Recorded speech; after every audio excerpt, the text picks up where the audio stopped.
Welcome to our new series, Inspiration in Your Inbox, for the 3 weeks period of 5772. It's an honor to present the Wayu Torah Mitzion Kollel's series of daily insight and inspiration during this specific period. I want to give special thanks to one of our Kollel fellows, Rabbi Trump, for coordinating this unique and special initiative, which brings together the Torah and the personalities of our Kollel staff, our Kollel fellows, and rabbinic personalities throughout Chicago and beyond. Today is Shavasa B'Tammuz. It's the 17th of Tammuz, the first of this 3-week period. And we can take away an important lesson from this 3-week period that dates back in history and also is relevant moving forward.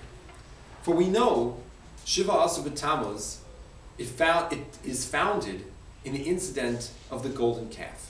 And we recall that every year, which is interesting that we don't just say, well, that was then and this is now. We see that there's some kind of connection between what went on in the past and what happens today in the future. Says the holy Sfas Emes, the great Ger Rabbi Yehuda Aryeh Leib of Ger. He taught his followers in 1880 about a protractor. Well, he didn't mention a protractor specifically, but imagine a protractor. It's a small geometric device where you see the angles played out over the course of the span of this fan-like device. If you adjust the angle on the protractor just a little bit, it doesn't seem like a major significant difference. But if you follow the angle as it continues and continues and continues, it spreads and it widens.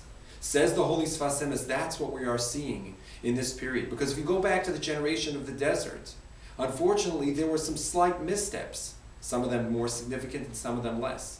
But just like we look back to the schus avos, to the influence of our forebearers, our forefathers and our foremothers on who we are today, for the benefit, we also have to understand that the mistakes that came before us also affect us. And therefore, even the slight missteps that took place in the desert, not only did they affect that generation, but they continued to affect the generation's future even on a more broadening scale. So for what may have been a small mistake for these great men of the generation of the desert, for us, it's got serious ramifications. We take away an important lesson from this.